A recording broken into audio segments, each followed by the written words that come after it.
Are a little you bit. drawing on the tablet? Or? Yeah, I got Cool. I got a tablet to work now, so I'm gonna start it up. How does that work? Is it through the USB or? Yeah. So this is interesting. I can show you guys that. Let me. I saw when you pulled out the tablet, I was like, oh, is he gonna draw on the tablet? Yep. That's what we're gonna do today. I had considered buying a Surface just for that for school, and I was like, it would Well, be nice, but it's the Huh? Galaxy, I think. It's a Galaxy. It's a Galaxy on Android? Yeah, Galaxy Tab S3, which is less expensive compared to a Surface. Oh, definitely. But it's also it's different. You know, the intention is different. Yeah. So I got this app, Visor, which is a Chrome app. So it's kind of cool because I can just now find my device right there. I still have the old Galaxy Tab 3 from many years ago, but that was before they started doing pen support. Okay, so let's see. Is it connecting? My devices. Click. Select. Yeah. Like running this way. Yeah, that's weird. And Couldn't use those things. not seeing anything on this side yet. Sometimes I use it. Okay. Device is requesting access to the device, and I'm not seeing the request on this side. That makes sense. Yeah. Can you make the page smaller? Hmm? I think there's more information. That's pretty cool. More information.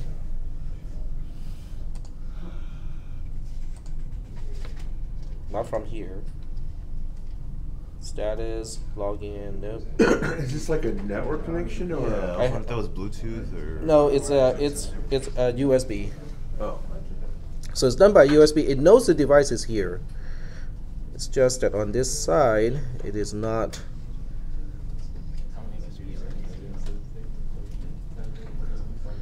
It's not doing on the other side yet. You did bring your camera, right? That's back one. I did not bring a camera. So on live stream. Who's got Well, Who's got it a did good it phone? last time. Login for offline usage and Visa share. Android not available. Pretty sure the debugging is enabled. Let me just double check. Okay. Developer options. Yep, it's on. USB debugging is on. Okay, I'm gonna revoke all the permissions first, and then it will ask for permission again. Hopefully. No, we gotta do the classic. Did you restart the device? Like troubleshooting. Yep, exactly. Always the first thing. That one is enabled. Did you restart it?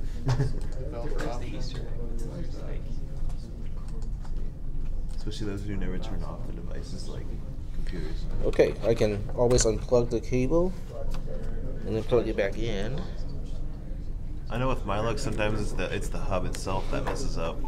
Like if it doesn't work, try switching ports on the hub. Okay, an error I remember occurs. the notes. Okay, let's reload. That one? Yeah. It's recording inside of recording. Oh, yeah, it's- inside of recording. I know every time I see that, I thought it's so weird. It's like, I saw somebody, when you go and look at the article about virtual machines on Yeah. Wikipedia, somebody did Oh, yeah. virtual machines and virtual machines. I did it before. I was like running Windows 8 point. I think it was Windows 8 running Windows XP and a virtual Okay, there we machine. go. So we got it. Running Windows inside of Always Windows. allow. I Click feel like I read this OK. virtual machine so often, but I kind of need to use Windows XP at the same time, so I'm going to install Windows XP inside my virtual machine. Exactly. That Yep, would be we weird. got it. Cool. Okay, this is not for the class. This is for me fixing my shower enclosure leaking water. So if you guys want to fix that for me, that's cool too. I think we're probably in the wrong class or students that. Wrong savvy for students. that. Yep. Okay, connected. Okay, I think it's gonna work. We'll just program a robot that will fix it in the future. Okay, that's good. Okay, so sorry about spending this time. So still have to kind of perfect the tools a little bit here. So are there any questions about what I streamed on last Wednesday? I apologize for not being able to show up here, but I thought, hey, I'm going to record an hour and a half of recording, to cover the same material. Did you guys watch? No? Didn't you Yes? know? Okay. No, I need to I rewatch did the it. announcement. I did Okay. announce Yeah. to the whole class. Yep, go ahead. I have a question about the proof by induction. Proof by Like induction. when you're doing like the base case and K, Mm-hmm. are you using the known to be true formula or the one you're trying to prove to define it? That's a good question. So in general, okay, so let me sign in first, just so that we have access to the exams if we do need. Okay, so while this is loading, okay. All right, so we can talk about the general, idea of Yeah. proof by induction. Because I think that's what your question was about is, in general, with proof by induction, how do we do it? So we'll go ahead and try to do it this way. Okay, palm. Okay. Okay, so we choose the fine pencil. Okay, so we'll see how well this works. So generally speaking, I'm going to say, accidentally click the button. Proof by induction. So proof by induction. Okay, so when we work with proof by induction, we typically are proving a particular theorem that applies to a range of values. Okay, so that's usually what we're dealing with here. So the general way to look at this is we're proving a theorem that has kind of a taste like this. Okay, so we basically are saying for all x in some kind of a set, let's say S here. Okay, the theorem, I'm going to use psi here, just because we use Greek symbols to represent theorems a lot in this class, and we're just basically saying for this is what we're trying to prove. The theorem itself looks like this. Okay, if we have a range of values, which is x over the entire range of the set S, and psi is really just something that we have to say about a specific value x, which is an element in that particular set. Okay. So what we do in proof by induction is we first have what we call an induction step. So the induction step is really just saying, okay, pick one value out of the entire set S. Okay, pick one. Okay, so we just say, pick, let's say E, that is an element of S. Okay, and then what you need to do is to prove psi E is true, just for that one single element. Okay, so in other words, if I say yada yada yada is true for all integers, just show that yada yada yada is true for 0, or 1, or 20, or 216, whichever value is convenient for you, and say, I can prove this with one single step. Done. Is that okay? So typically what we do is when the set S is, say, all the natural numbers, we pick 0, because 0 is all the way to one end of the entire range of value. Because if you pick something right in the middle, then you have to use induction to go in both directions, which is kind of cumbersome. But if you choose, all the way to one end, then you only have to use induction to go in one direction. Is that okay? All right. So now we use the induction step. Oh, this is the base induction base. Okay, this is the base case. Sorry, I used the wrong word here. Base case. Okay, so then the next one is in the induction step.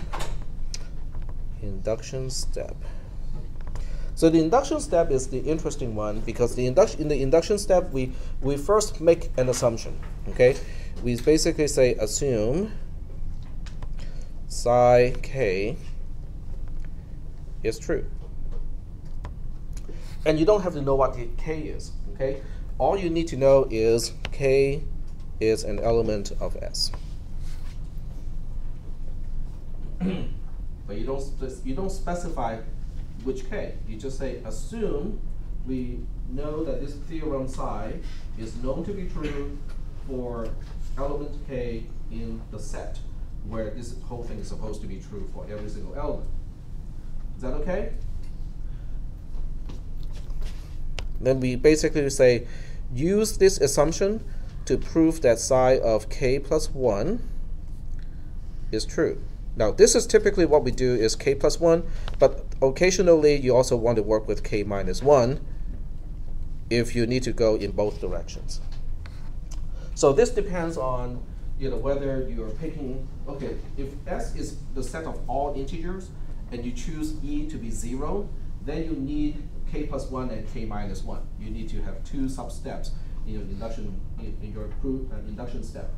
On the other hand, if S is the set of all natural numbers and E is 0, then you only have to go in one direction. Is that okay? All right. So is that answering your question? Kind of. Kind of. I think the trickiest part is, why can't we assume psi of k is true? Because it's an assumption, but it is a very, very important assumption. The key here, okay, one of the most important part of how not to use proof by induction incorrectly is your assumption can only be one step away from the induction step. It cannot be an arbitrary distance from the assumption. It can only be one off. So we're using the given information to create the base case, right? We are using the. Sorry, say that. Say one. We're say using that one. the given information, so our starting information, which is psi. Mm-hmm. Because phi is the theorem we're trying to prove, and psi would be the given information to prove the phi. In this case, we only have psi. There's no phi here. Okay. Yeah. So in this case, you only have one theorem that you have to prove, but the theorem has to be true over a certain range of values. Okay, but when we're trying to prove, like let's say we had a phi that we were trying to prove, okay? Okay. Would we use psi to create the base case? Either given. Then you use phi to create a base case. Use phi to create the base case. Yep. Okay. Mm-hmm. So whatever theorem you're trying to prove is what you want to use as your base case. Okay, got it. Yep. In the case, the base case typically is really kind of almost trivial to prove in most cases, because what you're doing is you're just saying, okay, pick one element, okay? Pick one single element. Oops. Yeah. Okay. I think it's registering my palm. Nope. Okay. So what you're doing is you're basically picking one single element out of all the elements in S and say, okay, for this specific value, 0 or 1 or negative 200 or whatever you want to pick, can we prove that it works, the theorem is true for this one single case? So that typically is really easy to do because you just expand whatever the theorem is for that one single case, and you get to pick the easiest one to prove first. Okay? So most people pick 0 because 0 typically is the easiest case to prove for most theorems, or 1 depending on the range of values where the theorem has to be true. And then what you do next is to say for some arbitrary k that is in S, okay, so this is the induction step, is now you say, I know the theorem is true for k which is an element of S. Okay, we know psi of k is true. And you make that assumption, okay, which seems to be kind of awkward. Like, how come out of nowhere we can say that? Oh, let's just say that this theorem is known to be true for the case, of psi k, but you use it as an assumption so that you can establish the next step. Is that yep? Mm-hmm. So specifically, I'm looking at spring 2016 question 2. Okay. And with that, you've got a recursive function.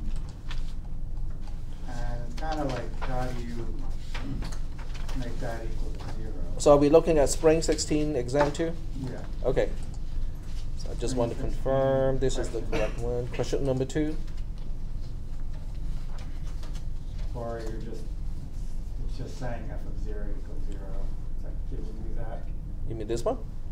Yeah. Okay. So let's not. I'm gonna. You haven't signed in. I haven't signed in yet. Duh. All right. So let's sign in.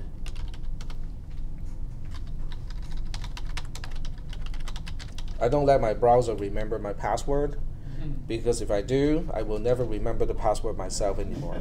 That's my problem. So I'm gonna get rid of this stuff first, okay? So we'll, suppose we can hide it. Oh, I need to refresh first. Doesn't know that I signed in already. Okay, now it does. Okay, so for question number 2, I'm gonna get rid of this. Okay, see if I can change this to hidden. Nope, doesn't look like there's a way. Yeah, just change the font. To white. Change Oh. the color to white. Oh, that would work. So if I change the text color to very, very light gray, it's as good as gone, right? Okay. So with this one, let's see how we can do this on a piece of paper. So the function is defined as follows. In other words, this is the definition of the function. That part is the F of definition. 0 equals 0 is just given to you? Yes, it Okay. is. That's how we start the recursive definition. So this is the definition of f. Okay. Oh, I see. That's the base case of the recursive. Well, it just so happens to be a very good use of a base case. Yes. Base case. It is the base of the recursive definition, which is now also serving as the base case of the proof itself. So there are 2 parts to this whole thing. I know it's confusing because we are looking at a recursive definition, which is what is highlighted at this point, and we're trying to prove a property of a recursively defined function. And what we want to prove is this. This is what we want to prove. We want to prove that f of x turns out to be, this is a really, really long way to spell out x squared. That's what we are trying to do. Is that okay? Are there any questions? Because I know this part can be a little bit confusing because we're using proof by induction, which has a kind of taste of recursion. And it's good too. Okay, it's good that those 2 are really closely related. But to understand the question, we kind of have to know, okay, what is defined, what is given to us, what is proposed. And we say, okay, is this proposed statement true or not? Is that okay? This part is given, not what is highlighted at this point.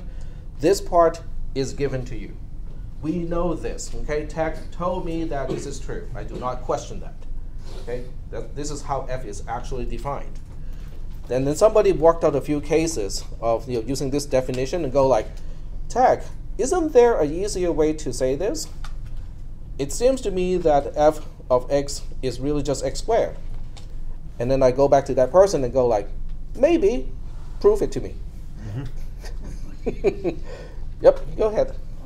How would the definition work where it says f of x minus 1 plus 2x minus 1, like x equals 3, then... Okay, let's work out a few cases. Okay, so your question has to do with recursive definitions. How do we apply a recursive definition of a function and resolve it, right?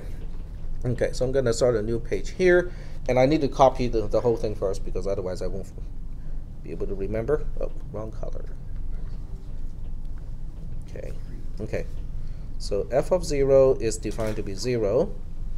F of x for everything else is f of x minus 1 plus 2x minus 1. Okay. So now I can do this. Can maximize this. And then switch back to here and see if I can put this right under.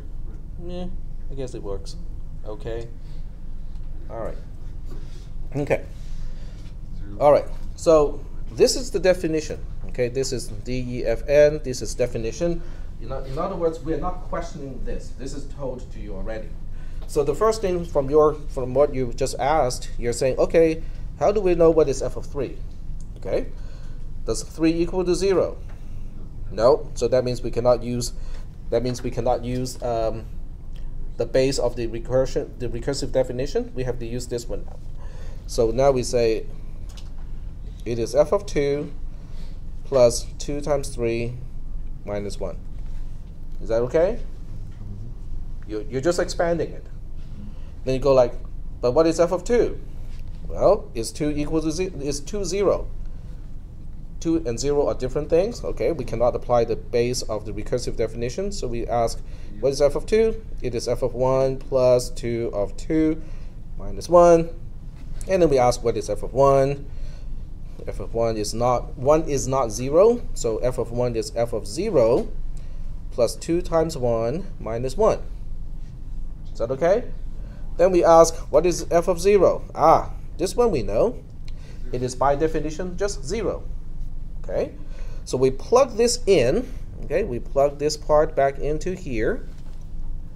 And then we say, oh, it is really the same thing as 0. Okay, I need to use this pointer here. This is the disadvantage of using a tablet is what I point to using my pen. I think it shows, but it doesn't show very well. There's a little bubble that shows, but it's very, very faint. So I have to switch back to use the actual mouse. So this is 0 plus 2 minus 1. Okay. So this whole thing just equals to 1. Is that okay? And then we plug this 1 back into f of 1. So that becomes 1 plus 4 minus 1.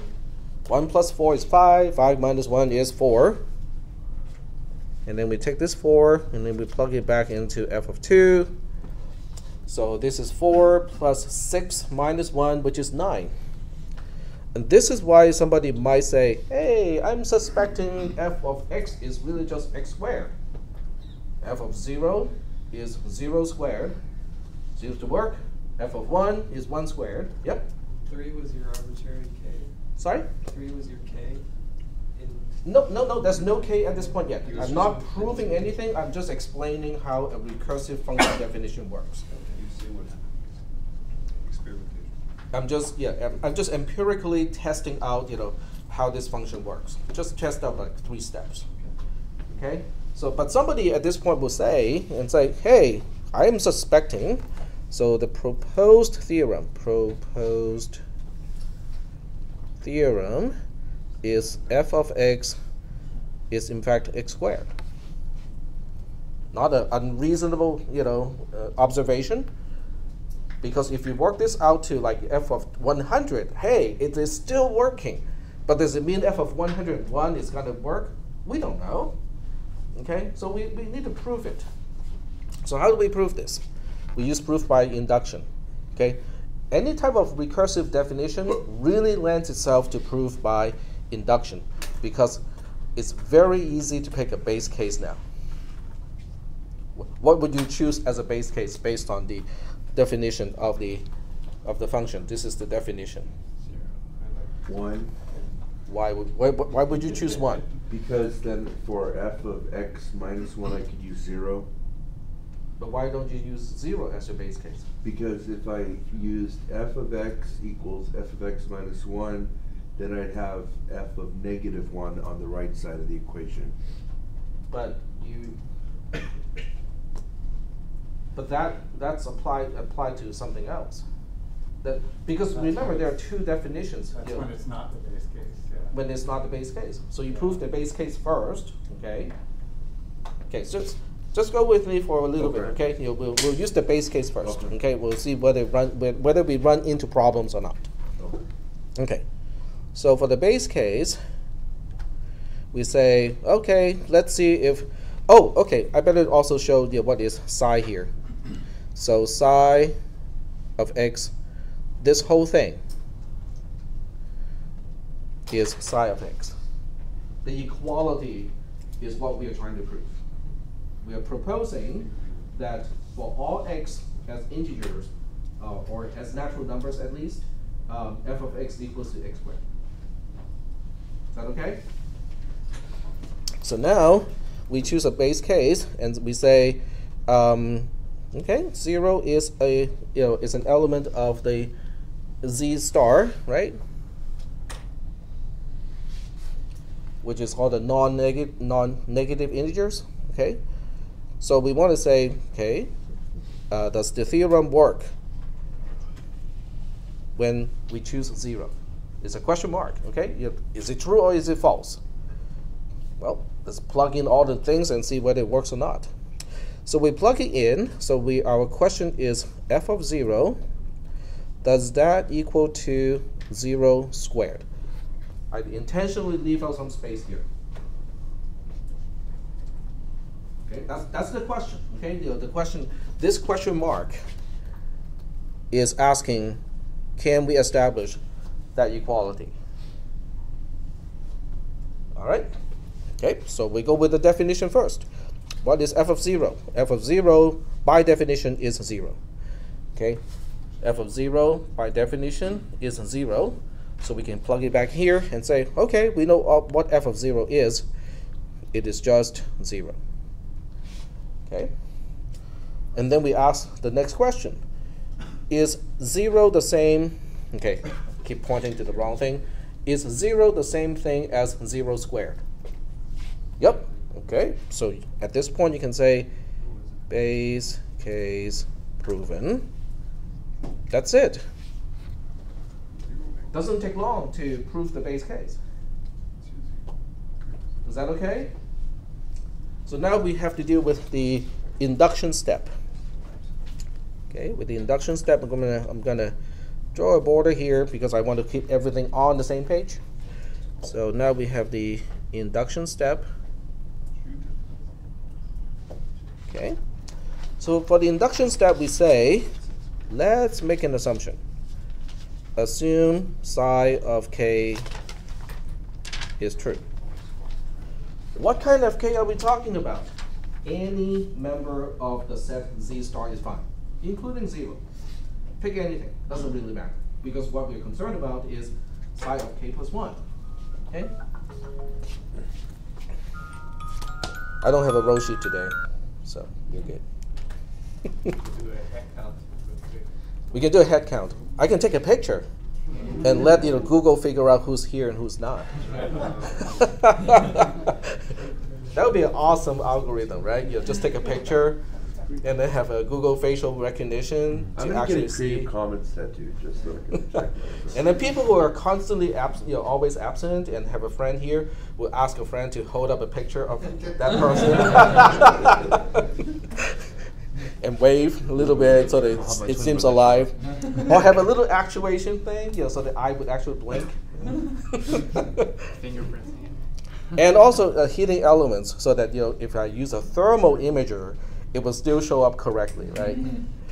I'll just have my twin brother come to the class. That might be a little harder. Especially if it's identical. Yes, he's an identical twin. So. Okay. Yep. Yep. I'm confused. Why do you have to prove the base case if the base case is already given? The base case is not given to be true.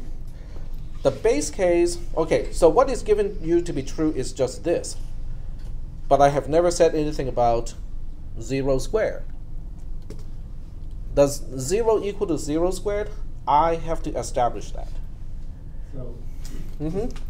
the f of 0 equals 0 is the base case of the recursion algorithm. Yes. In a recursive definition, Right. Right. You can turn this into a function in C if you want to, Right. but it is just a recursive definition.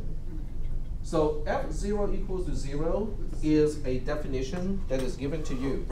But is that meeting the requirement of f of x equals to x squared when x equal to 0? You still have to mention and say that, yep, it is kind of trivial that 0 equals to 0 squared. But you have to make that connection in order to say that, yes, we have a base case where f of x equals to x squared when x equals to 0. Is that okay? But we don't know that 0 equals f of 0 minus 1 plus 2x minus 1. But that's not part of the base case. Okay. Base case is pick one. Okay. Here's a whole big bag of. Okay. Use the properly. In recursion, you always have a base case where it Yeah. Yeah. This is a whole big bag of all the non-negative integers, right? I look at it and go like, that's kind of hard. That's kind of hard. That's kind of hard. I know this one is easy to prove. I pick one, exactly one, and one specific concrete element out of the entire set and go like, I can prove the theorem is true for this one thing. That's my base case. And in this case, 0 turns out to be the easiest one to deal with. I picked the easiest. Why would I pick something that's harder? Yep. So if we wanted to, we could have said our base case we're going to use 3, and then we could have done that whole thing. Now, if you have chosen 3, then you will need 2 induction direction.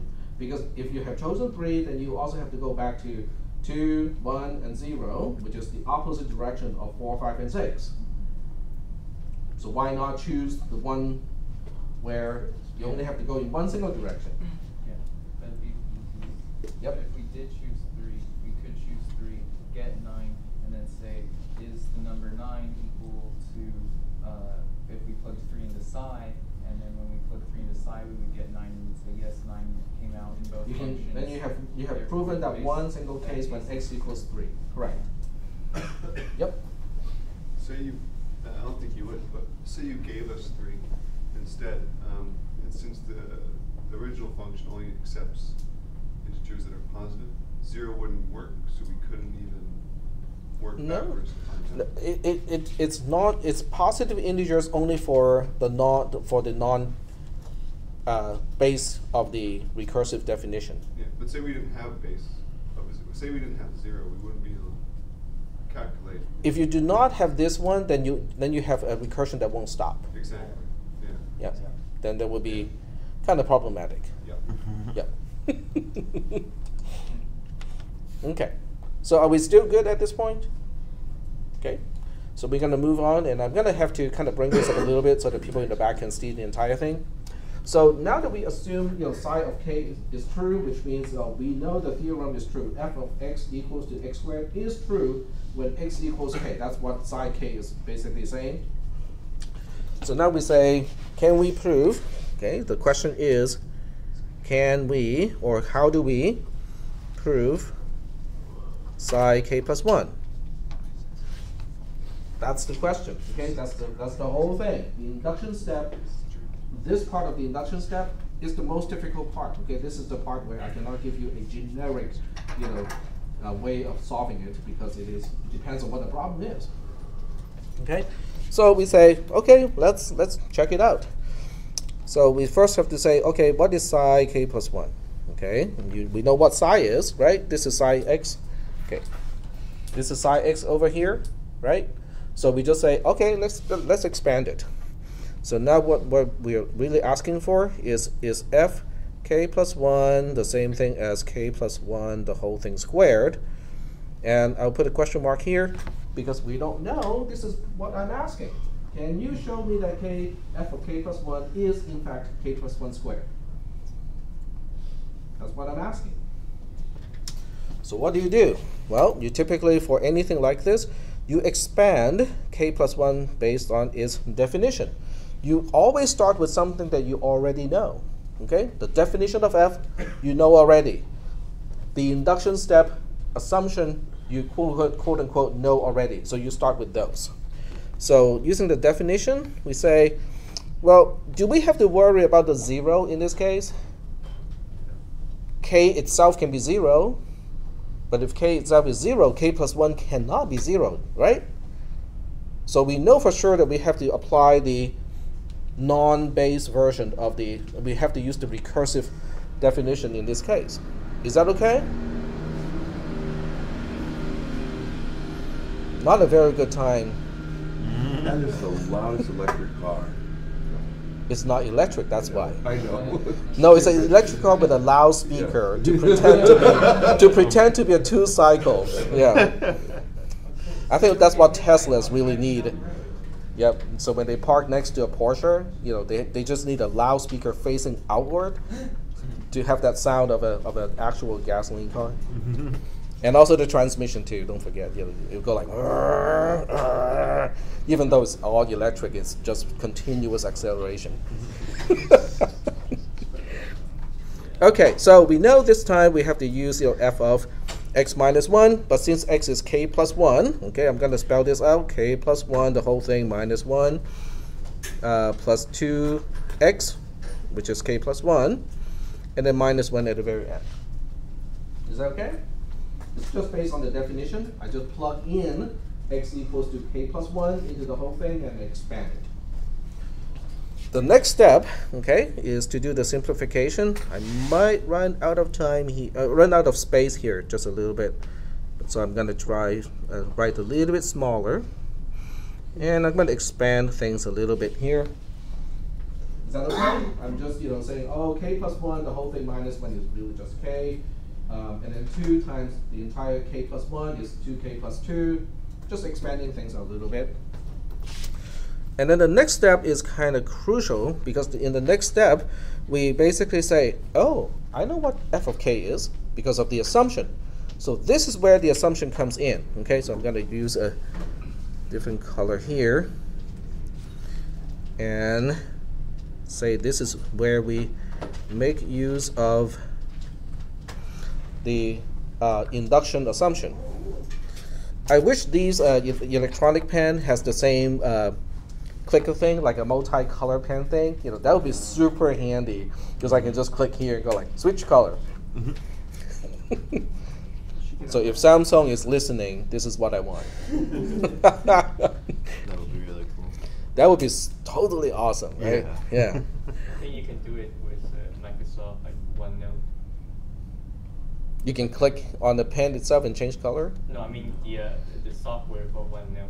Uh-huh. So if you like just right click, you bring up the color like panel. Like, But it's not the same thing as clicking the pen itself. I want to click the pen. Close. Just right click is one step away. Yeah, but this one I can do it over here. Because on OneNote, you just tap the button, and then it gives you all the colors. I think with this one I can sort of do that. I can bring this up, and I guess I can reprogram this to do what I need to do. I can add a new shortcut or something like that. Yeah. Yeah. Not the same. And, Yeah, it's not the same. With OneNote, you can scroll up and down to extend the page. No, like you keep on infinite scrolling. Sorry about that. I forgot to actually acknowledge and say, okay, is that okay? I mean, so the most important part is not so much the 2k plus 1, the ending part of it, because that's just 2 minus 1, and then 2k is 2k. So the most important part is how come f of k is not k squared? It is because of the induction assumption. And I drew the red line to make a connection between the induction assumption, which is saying assume psi k is true already. We apply that assumption here. Okay? But once you apply the assumption, the rest is really just algebra, because now we can recognize this to be k plus 1, the whole thing squared, and therefore we are done with our proof. Yep. Could you do this by contradiction in some way? This one is a little bit harder to do by contradiction, because if you can do it by contradiction, but you still need the induction to do it. Okay. Yep. The induction is what connects one value to the next. Okay, so if you want to look at in a kind of more pictorial way, so let's say you are here, and there's a lot of water here. Okay, so there's water with sharks. Okay, and this is where you want to be. Okay, so this is a cruise boat, cruise ship, with a party on, and you want to get there. Okay, so I'm pretty sure most people would remember the analogy, but not remember what it is about, how it connects to the class. Okay, so you say, okay, and there are stones along the way, in the water or pillars or whatever that you can walk over. Okay, so it won't be eaten by the shark.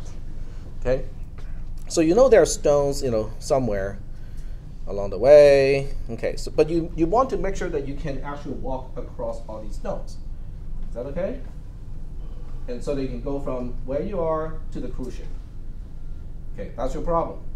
So all these steps, okay, all these stones where you can step on is the set S in the previous slide. Okay?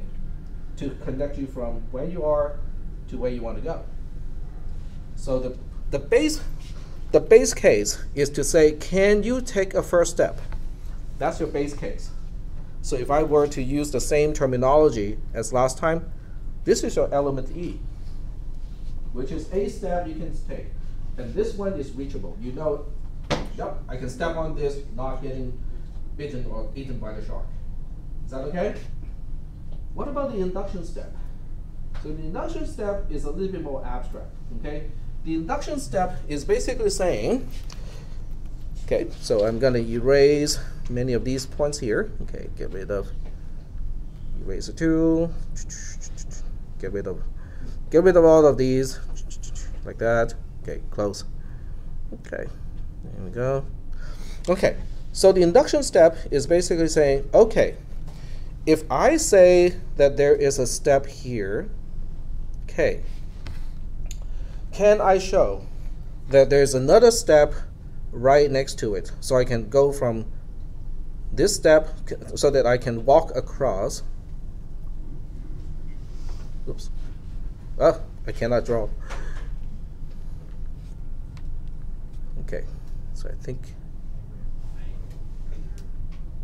So I can just take a step across that one step. That's your induction step. So if you can prove that, hey, if I know there's a step here, there's always a step that I can step on next to this. If I can show that, then I can say, start walking, we're safe, we're good. Why? Because you know you can land the first step, right? Which is good. But then we can also say, if you're on a step already, there's always a next step that will get you one step closer to the cruise ship.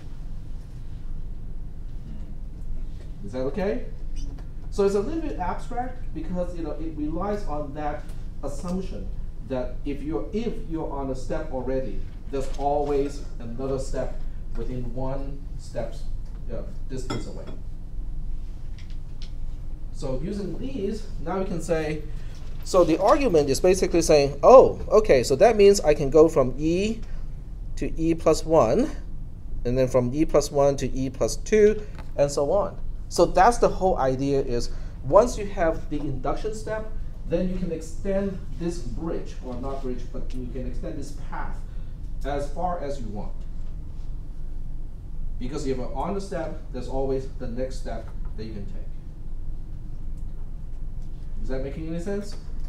Now, obviously, in the previous example, the cruise ship is infinitely far away from you. So you'll be walking for eternity. But the good thing is you're not eaten by the shark. You'll just starve. Hmm? You'll just starve. You might. It's a different. But this is abstraction, so we don't starve. Yep. Is that okay? I mean, is this picture helping? Yeah. Okay, excellent. Of course, the cruise ship is a Disney one. With one big Death Star and two little smaller Death Stars behind it. Exactly like the movies, right? I mean, they got one big Death Star in episode 7, and then in episode 4 there's one, and then in episode 6 there's the other one, right? Too many. Or each one has its own Death Star. Be more creative. Stop making Death Stars. But I think it would be awesome if they just kind of draw or have pictures of one big Death Star with two behind it, and turn it into the logo of Disney. They're all ready to fire too. Cool. So any other questions about the test? Is this sufficiently answering that question? Okay, go ahead. On Spring 17 X2, Okay. I was looking at question 5. I was wondering if we could go over that. Yeah, we do. The proof by contradiction to show that the following code exhibits Z has a max at X1. Okay, so we're going to take a look at that. I don't know if we went over this one. Okay, question 5, you said? Yeah, Okay. the very back. Oh, right. This one I did not explain, in my stream last week, so we'll explain this one. Okay, so this one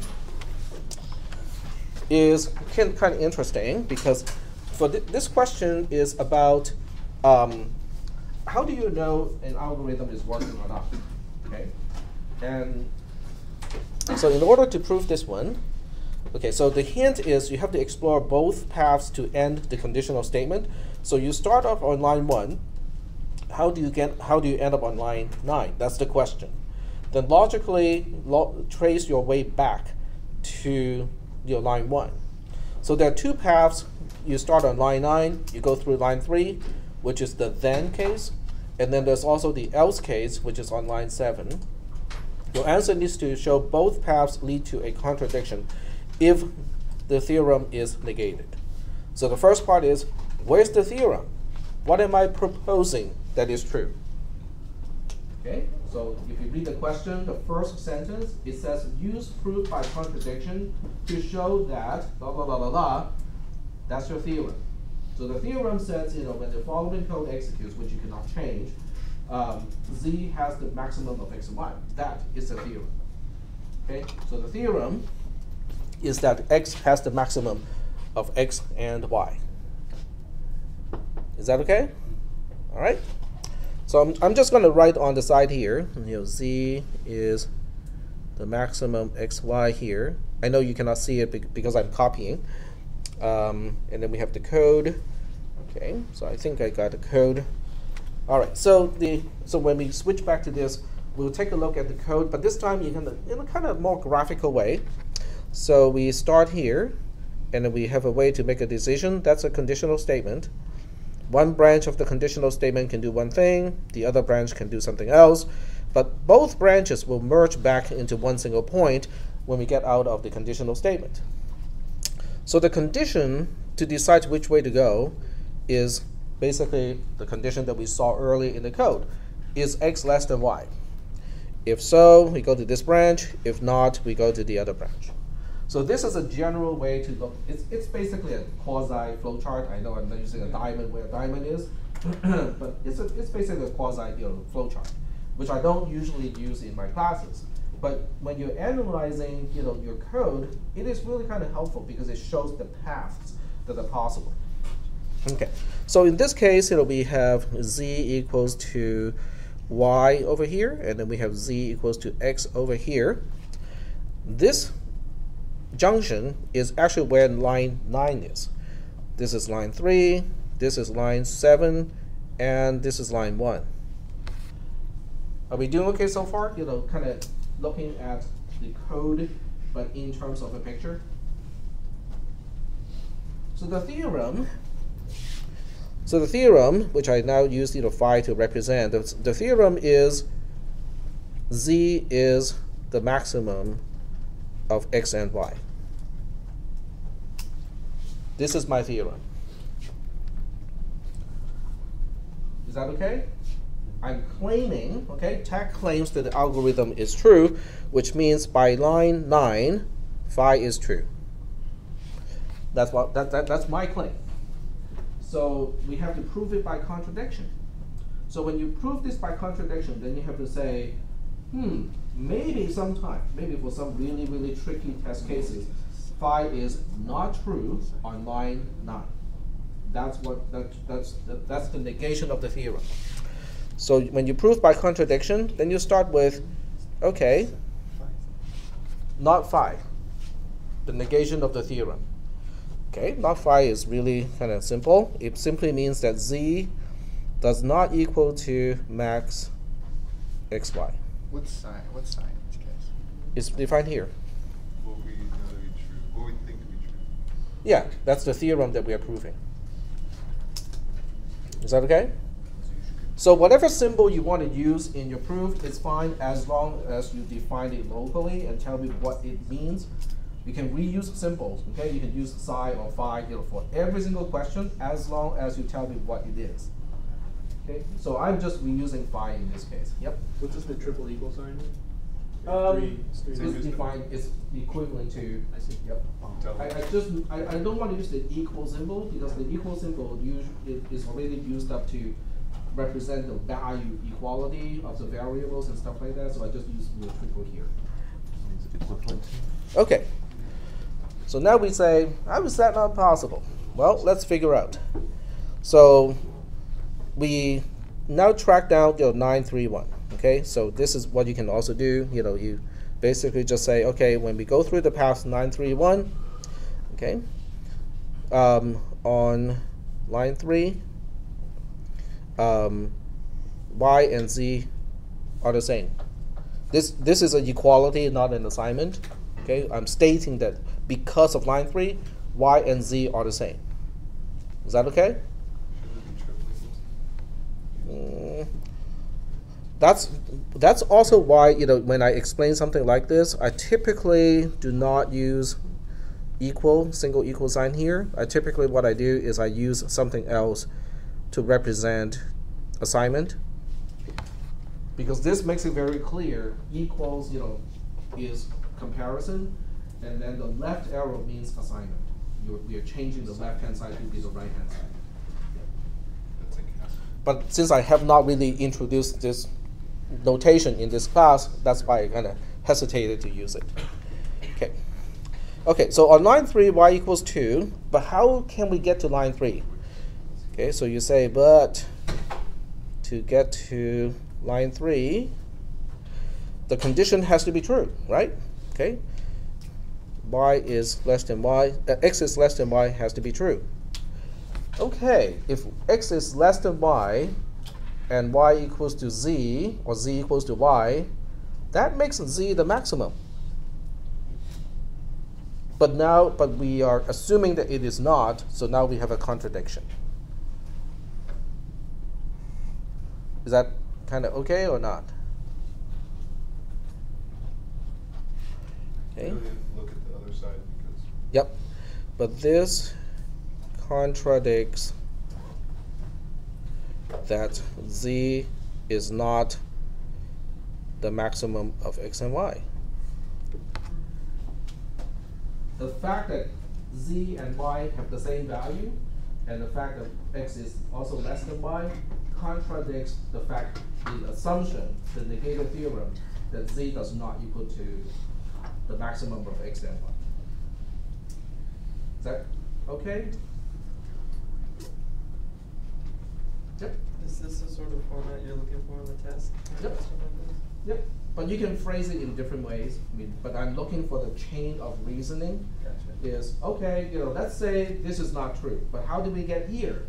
Well, we got here through 1, 3, 9, so we got through line 3, but because of line 3, y and z must have the same value now. But because we won't get to that branch unless the condition is true, that means x is less than y. So now we know that x is less than y and z are the same, but knowing that contradicts the fact that z is not the maximum of x and y. Yep. And you have to do that for both sides? Yep, and then you do it on the other side, which is about the same. It's kind of symmetric. Yep. So is that okay? Yep. Is there going to be a C and F and resolution Yep. of the test? Yep. So those are already kind of covered in homework assignments. Yeah. But it's going to be, but that topic will be in the exam too. But let's focus on stuff in the past exams, exam 2s. Are there any additional questions about past exam 2? Yep. Question 4 and question 1. Question number 4. Okay. Actually, not. Not this one? Maybe another test? Yeah, I'm thinking, I don't know. The one with same thing like we have a code and we gotta use contradiction to prove it. Oh, the while loop thing? That might be in the spring 16, I think. Function, search function. Yeah, I think that's in the spring 16. That one I did go over in my streaming, so do you have any questions about the content of the stream? Yeah, that was question 4 on 16. Sorry? Spring 16, question 4. Spring 16, question 4. This is the one, right? That he's referring to? I'm guessing that's what he's referring to. Yeah. With the while loop and everything. Is that the one that you're asking? Yeah. Okay. So I did explain this one in my stream from last Wednesday. So is there any specific part of it that is confusing, or? I didn't get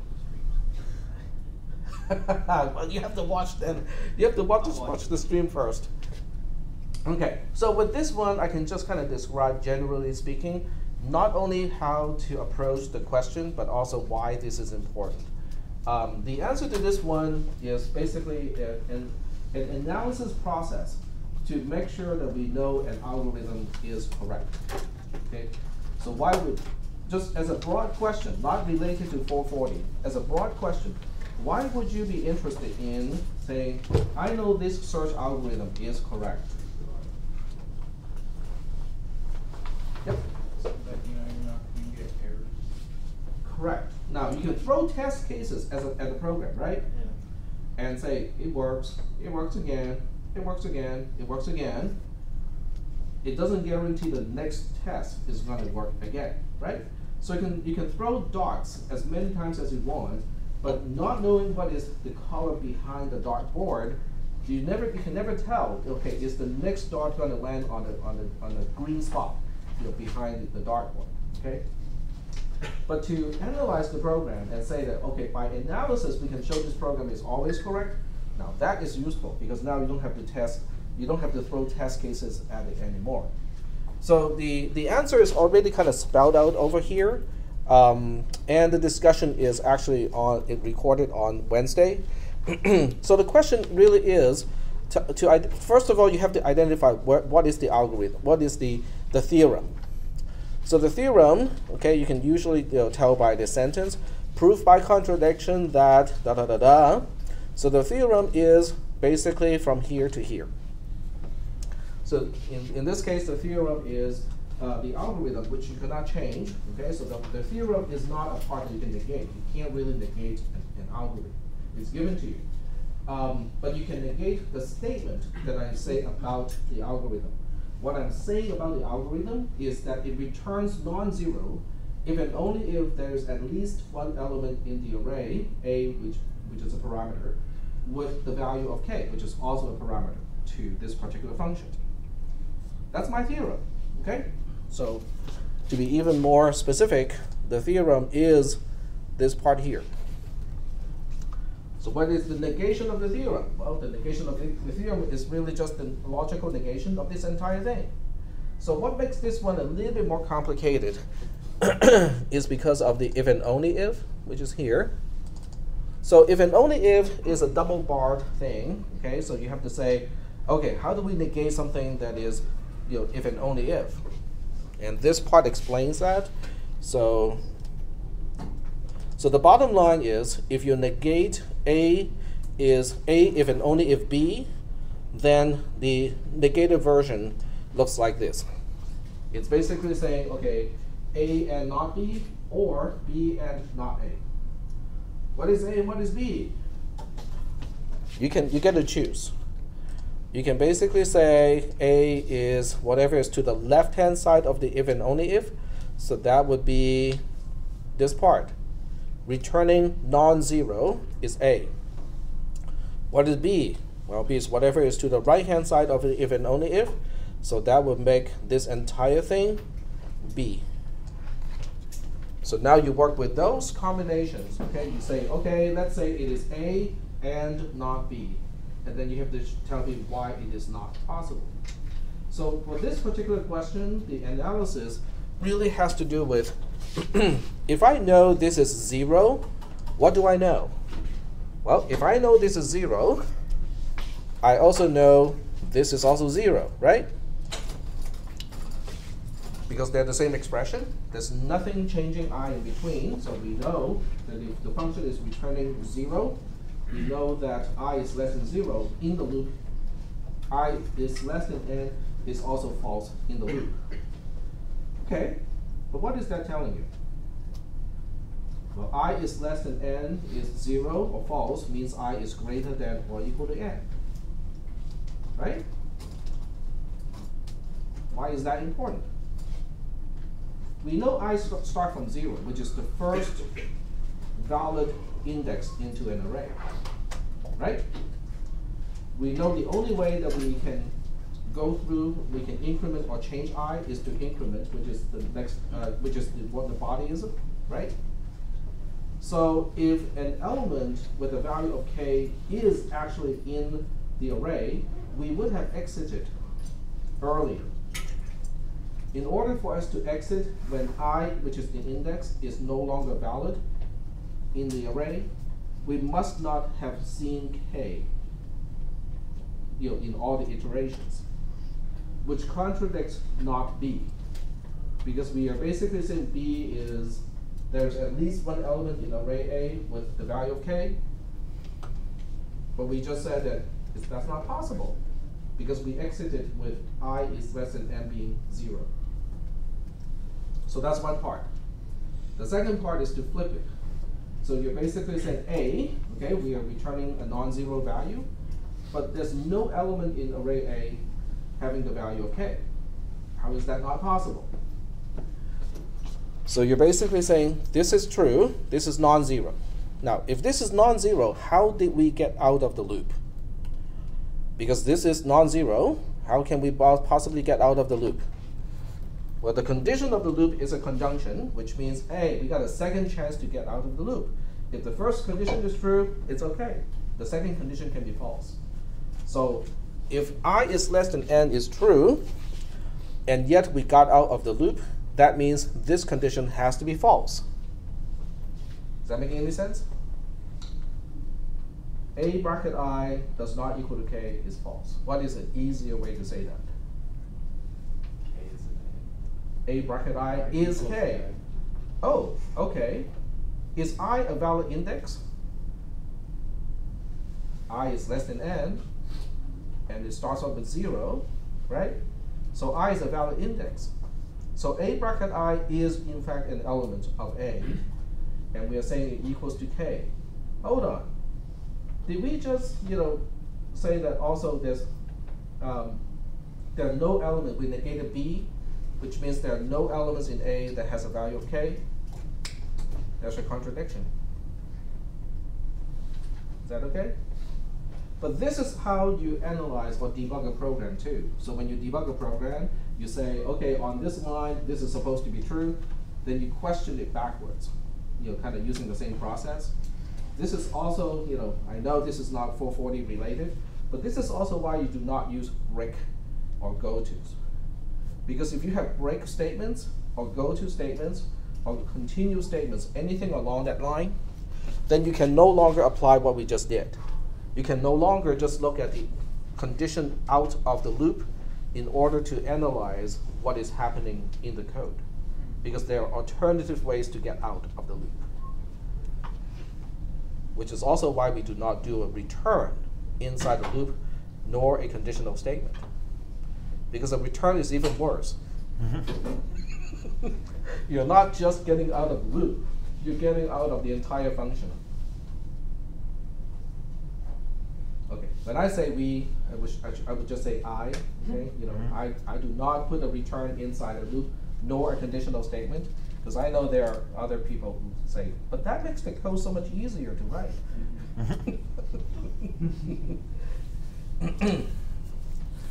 So, any other questions? Yep. One more. In fall of 2016, question 4. Fall of 16, okay. Yeah. So I think I haven't opened that one yet, so let's go to. And which question? Question 4. Question 4, okay. You did something and I don't exactly know why. Okay. And that's, you have the, for all x, x, y, p an element, elements of n. And then you change that to there exists at least one element. Wouldn't that, but then you negate the rest of it too. Wouldn't that be like negating?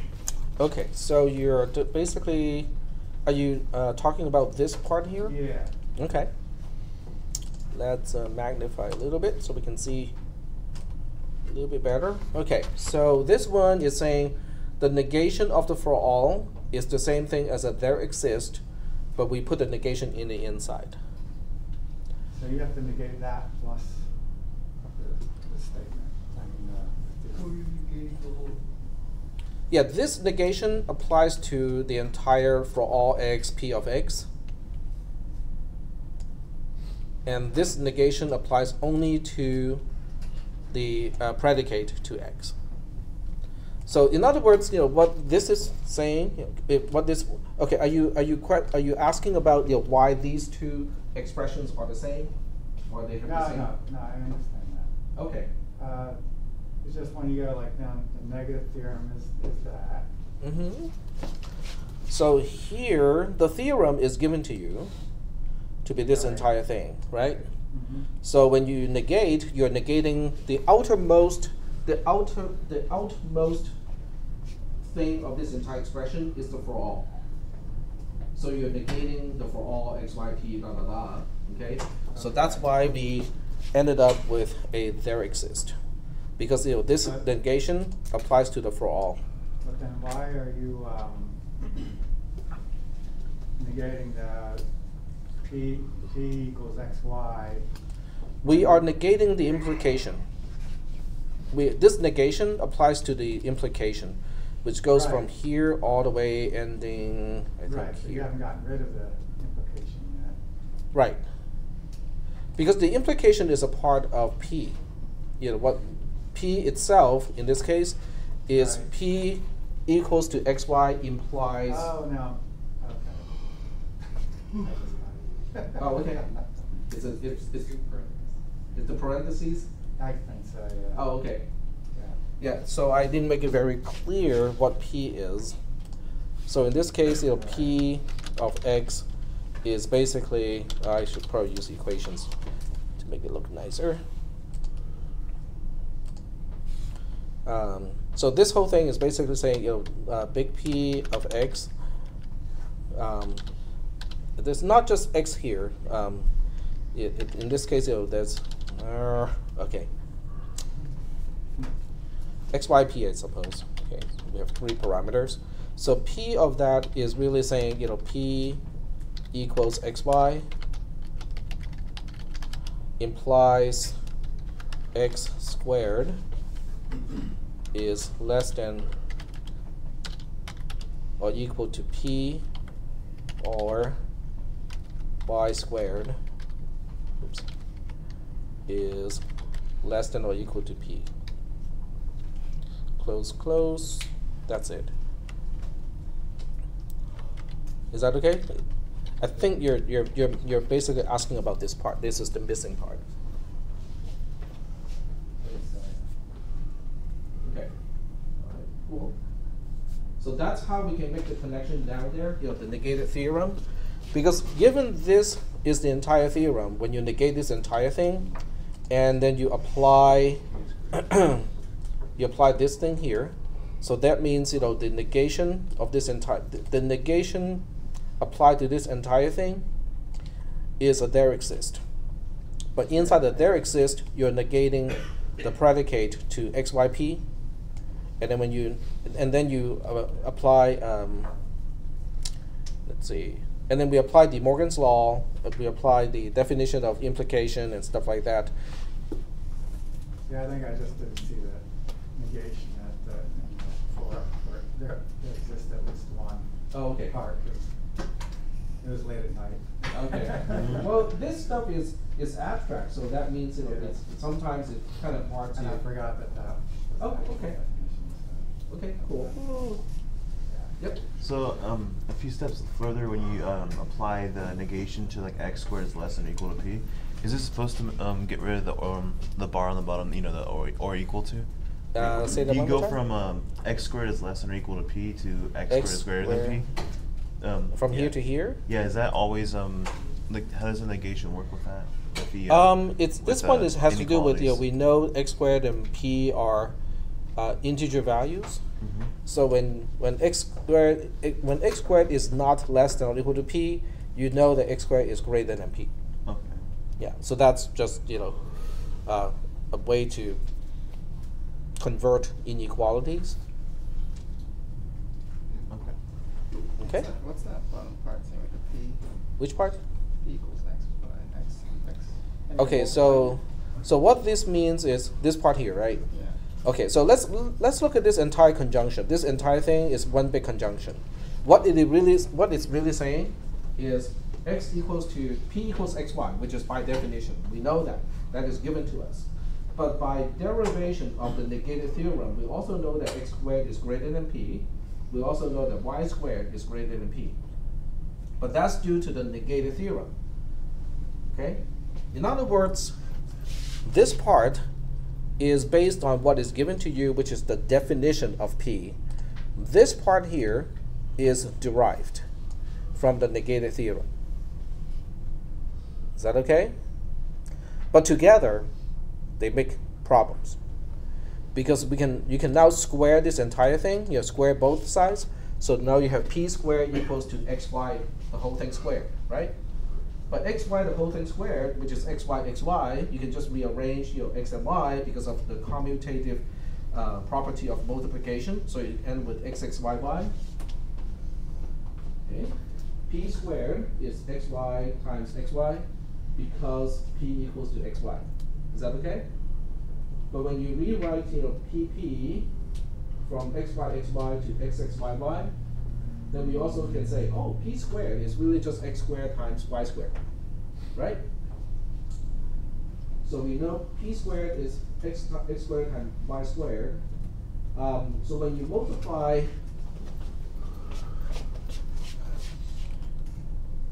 so we can pick one p from here, we can pick the other p from here.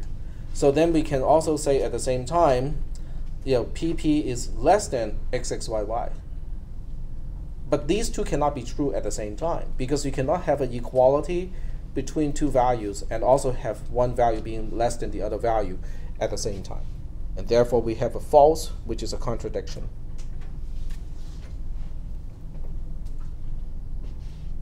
Yep. So after the p, is that an implication? Which one? Where it says p equal right at the end. You mean this one? Yes. Yeah, this is basically saying this entire thing implies the following. Okay.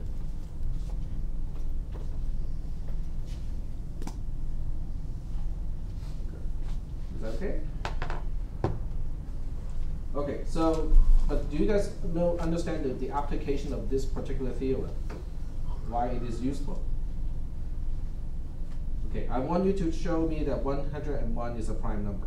How do you do that? You cannot look at Wikipedia. I don't take it as a proof. So you have to show me that 101 is not divisible by 2, it's not divisible by 3, and keep going, right? So what is the last number that you show that, hey, 101 is not a multiple of this, we're done. 10, 11. 10.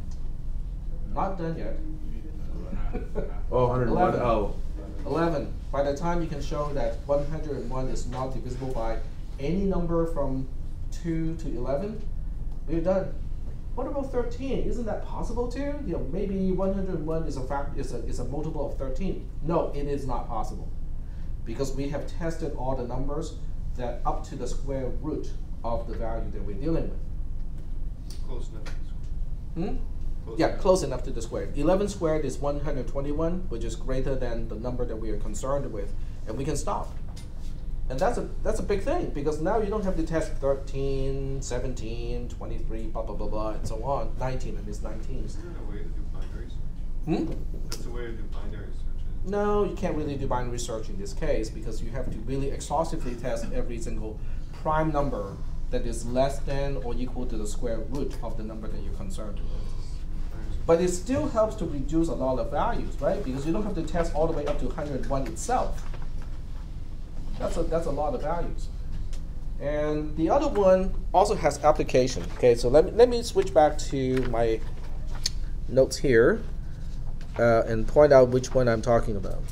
Because I want to kind of show you, why these particular theorems are actually useful in real life. This one. Okay. This one actually has real life application. You go like, why are we going to define x squared using a much more complicated way to do it? Doesn't seem to make sense to me, right? Well, there are certain applications where the next value of a square is always just 1 off.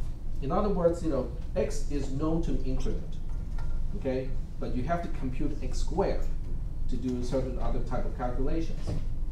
So that means, at any time, okay, when I increment x itself, if I want to compute the square of that x, I can just use the recursive definition here to accomplish that, instead of using actual x squared, which is multiplication. So when you look at this whole thing, okay, you go like, okay, this is already known because we're f of x minus 1 is already known.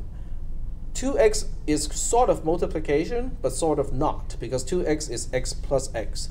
So we are basically saying, oh, if we have the square of the previous value, we just need 3 additions, or 2 addition and 1 subtraction to compute the square of the next number. There's no multiplication. Why do you think I'm so concerned about multiplication? Why do I want to get rid of multiplications? When you use a processor that is only 50 cents, it doesn't have a hardware multiplier. Okay? Now you guys take for granted, oh, my i7 can perform billions of multiplications per second. Well, your 50 cents processor does not. Cannot have that kind of efficiency. To do multiplication, it's not even possible, because guess what? You only get 256 locations to specify your entire program.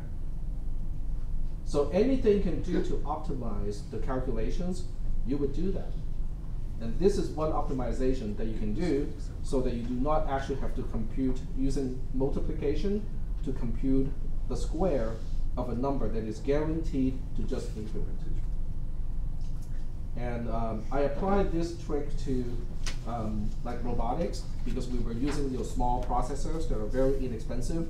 And this particular trick was able to turn an algorithm that used to be impossible because of the lack of processing power into something that's way possible. It's like, oh, okay, we can do this, easy peasy. So there are actual applications to most of the questions that I ask in the test. Minus, the casino questions actually do not have applications. I do not go to the casinos. So that one you know for sure. All right. If you guys do have any questions, go ahead and ask during my office hours or online.